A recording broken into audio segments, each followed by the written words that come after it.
Hello folks, my name's Hypocrisite and welcome to another episode of my Equestria at War campaign as Gryphonian Empire.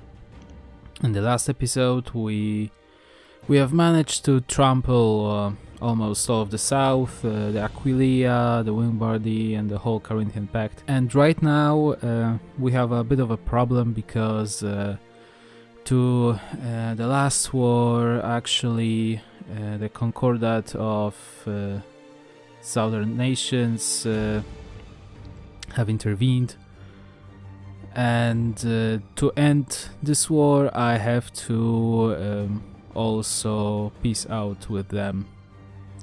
So I have to get rid of Asterion and oh yeah, and those two I think. But maybe not.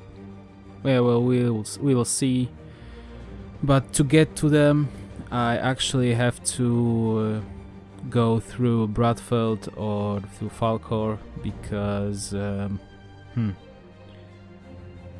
I don't have this much of naval power. I only have one capital ship and 17 destroyers.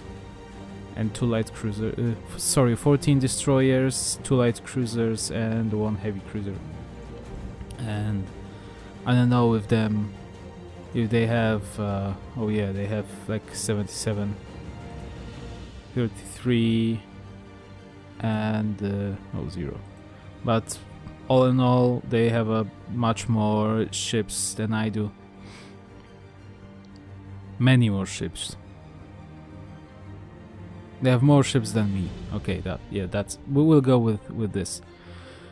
So I have to either go through here or through here, and I need a minute to think this over. So see you in a bit. Okay, so I'm back, and I think that we'll go with Bradfeld because to justify a war goal we only need like 65 days, and to conquer or to justify a war goal against Falkor we need 120. So that's quick maths, so to speak, and I will be back when something happens or when the justification will be finished. Chrysalis recalls Attaché. Because of internal matters within the Changeling lands, the scientists, soldiers, advisors, and all related personnel of the Changeling Gryphonian expeditionary mission are hereby ordered to return home at once by the decree of Queen Chrysalis. The message is simple, written in a taciturn dialect of the language the two distant nations share, yet profound in its meaning. For years the Changelings, assisting the Imperial armies and attached research divisions, have become a staple of life for those in the upper echelons of the command hierarchy, and now it is time for them to leave. The mood is unsurprisingly somber when the message is read aloud, both of what leaving means for what awaits the changelings in their homeland. Synovial, senior military commander of the mission, seems relieved at the news, as if great weight had been lifted off his wings. His compatriot, Thranx, seems to have had the opposite reaction, falling into a depressive stupor that in turn lowers the mood of all those near him.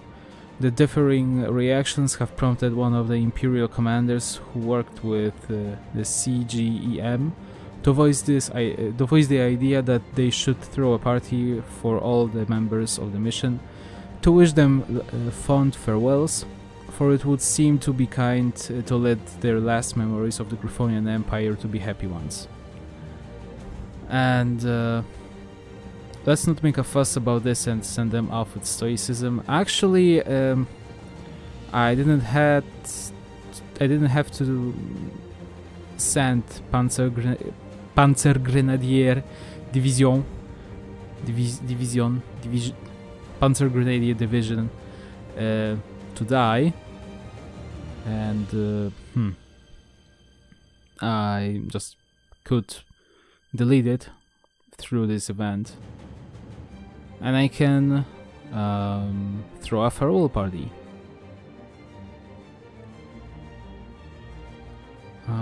I think that a farewell party sounds like just a thing, because yeah, well, I think that they deserve it. A farewell party to remember. The night is young when the changeling members of the Changeling Gryphonian Expeditionary Mission arrive at their Imperial Palace in Gryffindor for the grand farewell party. There are hundreds of them, and hundreds more Griffins that seek to attend the party as well. Luckily for all those involved, when the capital was first moved from Griffinstone to Gryffindor, the designers of the new Imperial Palace's Grand Ballroom has capacity first in mind. The party ends up lasting well into the early dawn hours, with many an event to be seen. What? Okay. Scientists exchanged last-minute notes while reminiscing about strange discoveries. A noble Griff actually managed to impersonate a changeling colonel, and soldiers of both species broke out into song over large flagons of beer. Fun was had by all, and some creatures was even able to get Thrangs to smile again. During this party, though, it seems that Duchess Gabriella Eagleclaw overheard Imperial Army soldiers wishing their changeling friends that they could help them out, or even fight alongside them in whatever struggle awaited them back home.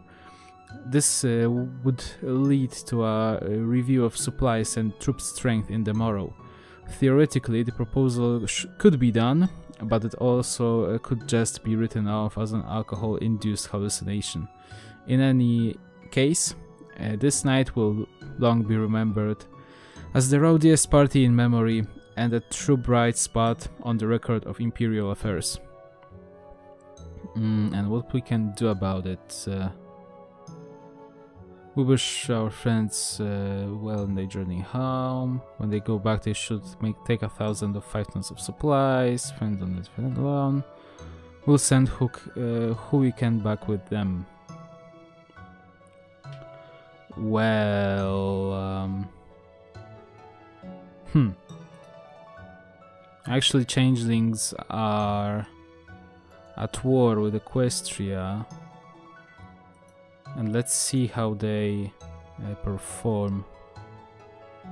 Okay, so Equestria actually doesn't have any manpower, and they are on extensive conscription, while changelings have a lot of manpower.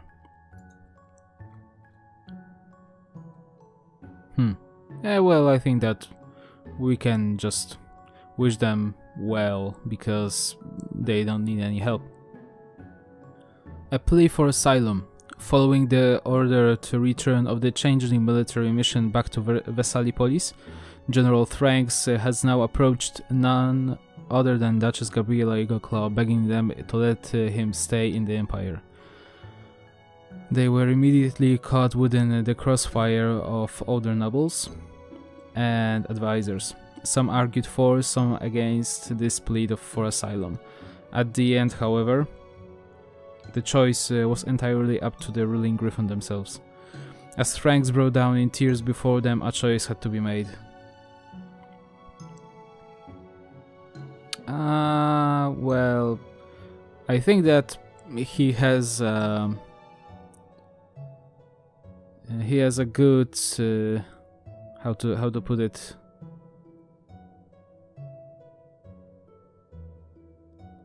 He must have a good reason to not to go to home. So I'll let him stay. But wait, is Thrangs?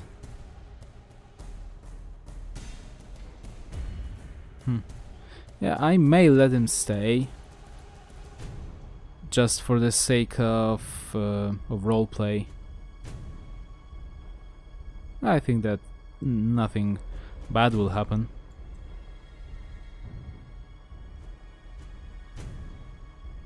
Oh, and I lost my Knecht Jäger officer exchange. And that's sad. Chrysalis demands Thranks to be returned home. Queen Chrysalis of the Changelings has issued a very vocal diplomatic protest on our decision to shelter General Thranks within the Empire. She now calls for us to return him home at once, so that she, as his rightful queen, can deal with him and his treacherous dealings accordingly. Thranks has proven to be a good, valuable friend to us, and he appreciates our help and support, but is he worth the trouble we risk in continuing to shelter him? I'm not sure, but is Thranks no, Thorax.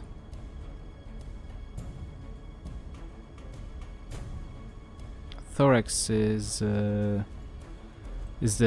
betrayer, so to speak. But I'm not an expert on anatomy in English, but isn't Thranks part of a respiratory system? Same as Thorax? If so, then yeah, probably they have something in common. Well, I would feel bad if I would have to send someone home and then I'll have to, you know that this person would die because of my decision. So yeah, well, maybe I'll let them stay. Chrysalis swears revenge. The queen gnarled aloud as she listened to the changeling in front of her, who relayed the Gryphonian response to her. With a swift stroke and blast from her crooked horn, the small and unimportant minion was obliterated, and only a black dusty crater remained where he had stood. Listen to me when I say this. The wicked and disgusting griffins within is... Or maybe I should somehow, impersonate a German accent. Yeah, well, I'm not good in German, so maybe I won't do it. Listen to me when I say this. The wicked and disgusting griffins within the Empire have today made the biggest mistake in their sorry petty lives. Their empire had already been torn apart by their own minions, and their decadence and incompetence even today does not cease to amaze me. If they so valiantly refuse my orders and demands, they must be entirely unaware of who they have just made an enemy with. Their sorry little empire will collapse like a house of cards, and I will tear it apart and burn it, as its citizens to ashes myself if I have to. None shall stand in my way. The other changelings present applauded and cheered for the queen. We will strike them soon enough. That's just only a -10 opinion, so yeah, well, and they are also at war with Equestria, so well, what can they do to us? Well, as I've assigned my troops that were to guard my coastlines, a naval invasion happened, and I find this funny because I will right now obliterate them with my superior panzer power, so just let us look at it and marvel at their force and their power and all of those nice things. No matter. Obliterated. Oh! And there's also an Asterian invasion. Yeah, well, just give me a minute, okay? Give me a minute. Okay, so I've managed to suppress, so to speak, the invasion, but right now I have to deal with Asterion, maybe I will able to do this with minimum casualties. Of course, on my part. Oh well, so I've lost like one of my troops. But it's a small price for victory. Oh yeah, and they're getting obliterated, so... okay. It's just a one division. Okay, so I've got my war goal against Brodfeld. So I will use it right now. I think that we will just steamroll them with no problems. Let's see. Just what I thought. Yeah, well, those naval invasions are getting really annoying. But soon we are already spilling in Brodfeld, so I think that soon we will be able to trample them all. Lashi wants a trade deal. Well, deal, whatever. And we have problems here. Supply problems, I mean. And we have another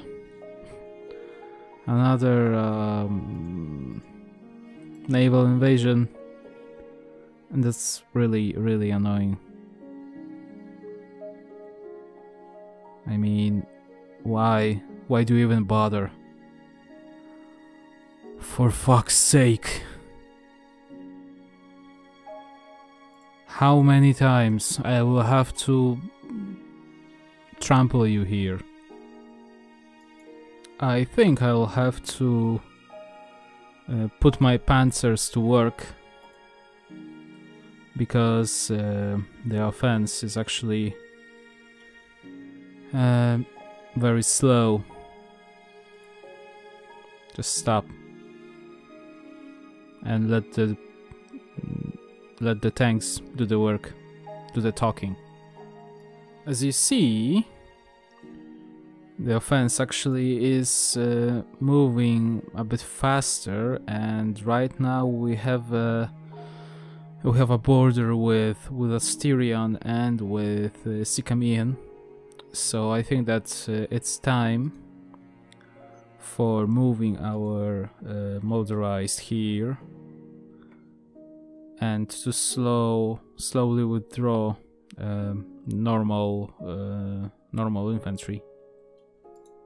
So we've almost captured Brodfeld, and we are semi-protected from naval invasions, because I have now 71 troops here, and I think that will be enough. But there is also a question of those fuckers.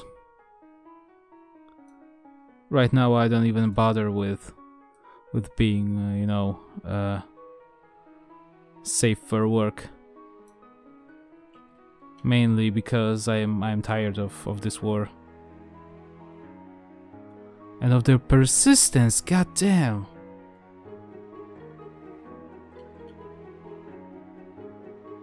Okay, and Scythia is conquered. Give all this to me, and we'll forget that it even happened.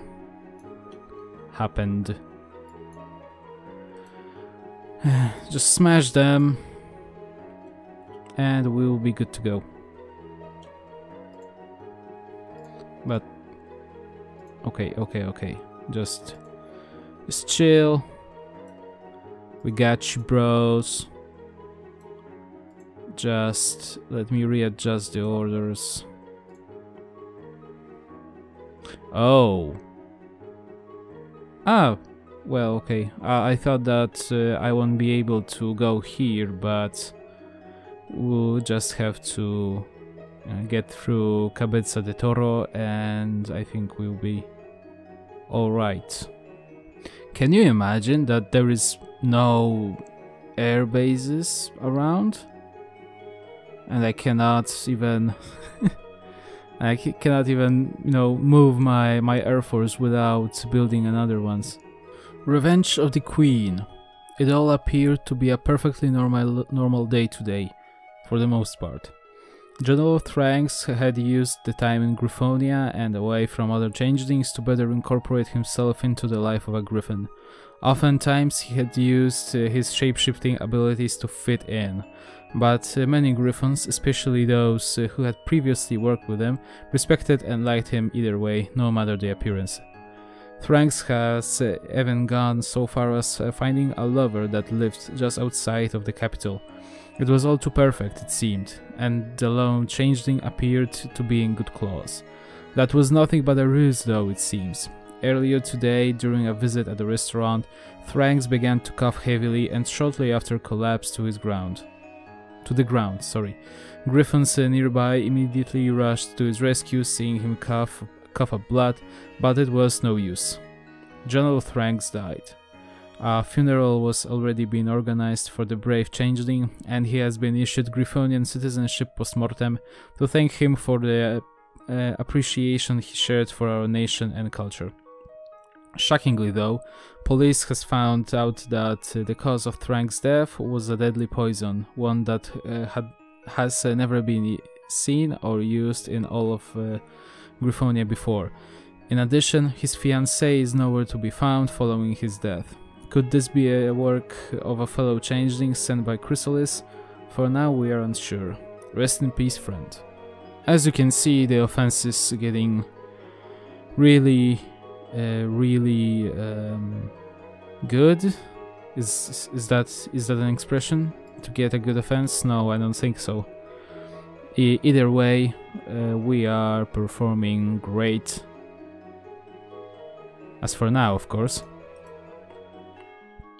The AI is a bit funky at times, but that's nothing that we can't manage. The only thing that I cannot manage is the fact that I am getting those alerts of naval invasions, and they are driving me mad. Sian Alicia has capitulated, and that's all she wrote. We only just have to finish off this one. And we are going through. Okay. Just go to Midoriya, and we didn't capitulate them. But that's not a problem, as we will deal with them soon. Just go through already. Damn. Okay, so I moved all my troops, my motorized troops from this border to this border, and I hope that we will be able to capitulate them all soon. A cause for celebration. Grover had a keen feeling something was amiss today. There was no Griff to greet him after he exited his chambers, and the guards were missing as well. He checked neighboring rooms for any occupants, to no avail. For a moment, he thought that when he wished for every Griff to disappear, it came true, but ultimately he dismissed this as ridiculous. Passing next to the deserted Imperial throne room, Grover went for the banquet hall. Surely there would be at least something to eat if no Griff is around. Pushing the wide double doors outward, he did not expect what happened afterward. "Happy birthday, Grover!" The young Emperor went slack-jawed at the spectacle. There was Auntie Gabriela, many of his teachers, and even the palace servants. Many of them held wrapped presents in the claws, with smiles on their faces. He couldn't remember the last time he received so many congratulations. Rushing to hug his aunt, he beamed at her. "Aunt Gaby, what this is all about?" he asked in astonishment. It's your 10th birthday, my dear nephew, she retorted, stepping aside to show a mouth-watering chocolate cake with many strawberries from Strawberry Duchy, and 10 candles awaiting to be extinguished. We've all gathered here to wish you the very best and celebrate in style this momentous occasion. Now go ahead and make a wish, nudging him towards the table. Of course, how could Grover forget about his birthday? Thus he went forward and blew the candles out. His wish would have to wait for a more opportune time. Afterward, he spent many hours mingling with other griffins who waited in line just to give the Emperor a token gift and best wishes. The row of griffins seemingly never ended, as more and more arrived with each hour, important figures in the Empire as well as his friends. Finally, once every griff has left the banquet hall, Grover could have a seat and enjoy a slice of the exquisite cake with his only close family member. I didn't think there would be so many guests, Auntie. Am I really that important? Of course you are, my child. As the future emperor of us all, many will seek to court your favor. It is up to you to determine whose pledges are genuine, and whom are merely plotting to use you for their ends. You'll learn in time, however. Grover knew that being an emperor wouldn't be simple, but there was still so much to master. Still, he felt confident that he could make it. He was given everything he needed, and his aunt made sure no griff could harm him. What was that, Boston? I will be the best emperor there was, Auntie. I won't let you down. Happy birthday, Grover. We are very close to capitulating them, I think. We are a province away from their capital, and we are in it, actually. So they're here now, right? And probably to capitulate them I'll have to go here also. But I think that even though I capitulate them, I'll have to capitulate Asterion also. But I don't think it will be difficult. They're actually getting pretty smashed here. Hey. The fuck is this?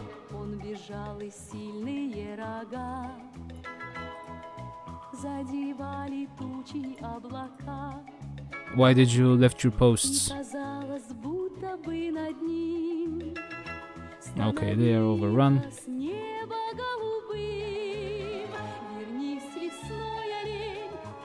And I'll have to no.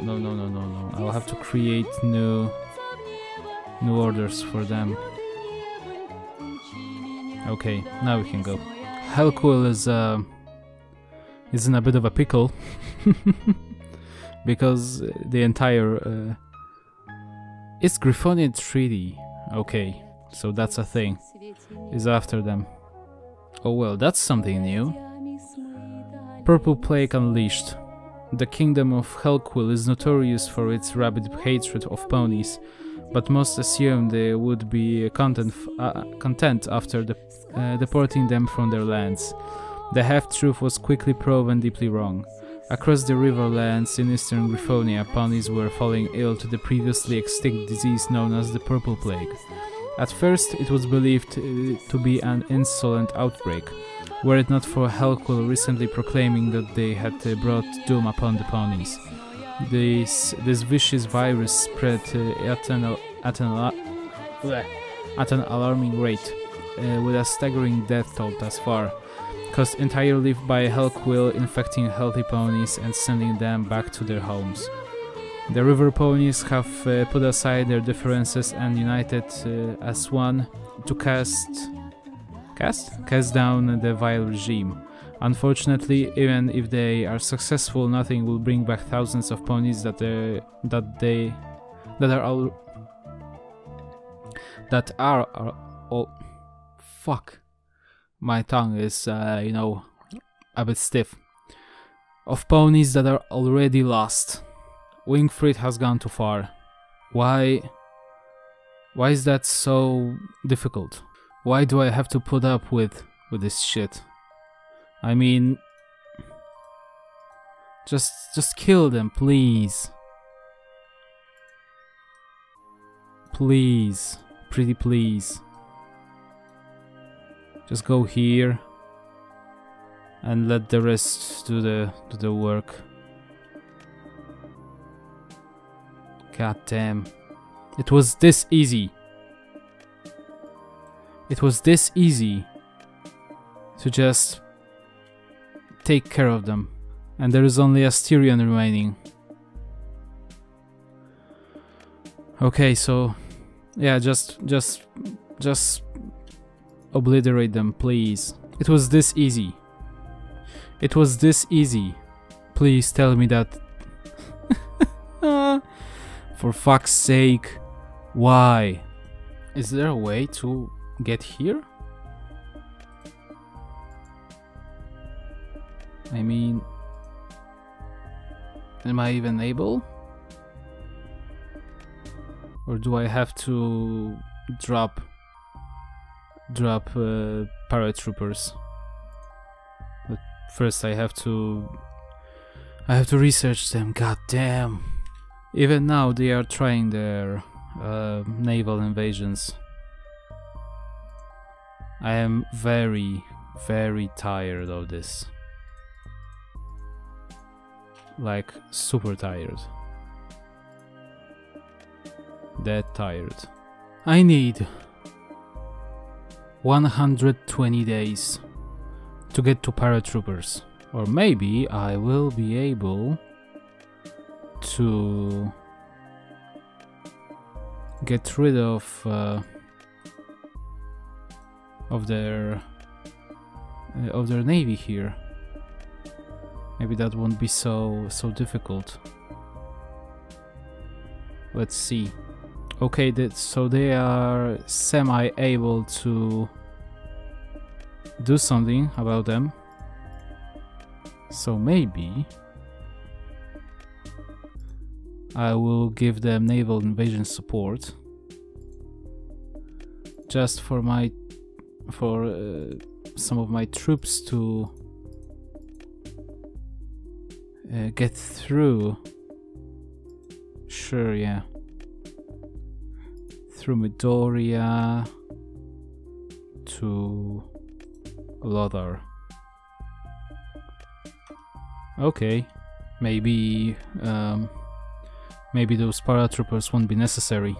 Okay, so I forgot that my medium bombers are actually able to do naval bombings, and now from 30 we have 42 naval supremacy, but that's still not enough. Maybe if I will give them a bit more, then I'll be able to get through, but no, I don't think so. Do I have to make more? Can I activate the order? No, I cannot. That's sad. What can I do to help? Actually, not much. I can only wait for more ships to be produced, but I think that won't be enough. Damn. Okay, so we have naval supremacy, and we've landed without any problems, I think. So right now, the only thing that we need to do is just go here, I think. Please, let it be enough. A plea from the Kingdom of Helquil. An envoy has arrived in great haste today at the Imperial Palace, begging the Emperor and the Regent for help. After we've got the Griffin to calm down and explain his issue, he has revealed that the Kingdom of Helquil is under grave threat and require immediate assistance, lest the Empire's eastern borders become threatened. While we regard the eastern lands as our rightful territory, we might not be able to properly cover the front, given the current situation in the rest of Griffonia. How do we respond to the envoy? Give them aid but demand vassalage. We cannot offer them help. Yeah, well, they are a bit of dicks.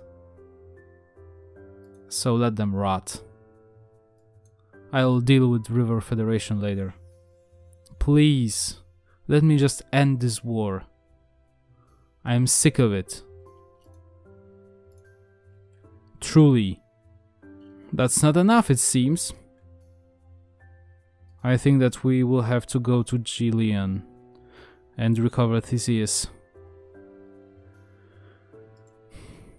That's really a lot of conquering and fighting.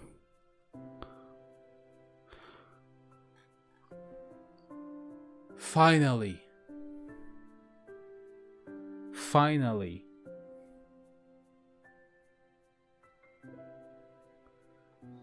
So, I'll be back when I'll deal with this mess. Finally, the war is over, and I think that we will end this episode here. I hope that you've liked it, and be sure to comment, to drop a like, and subscribe to my channel if you want to see more of content such as this one. And I'll see you guys in the next episode. Bye.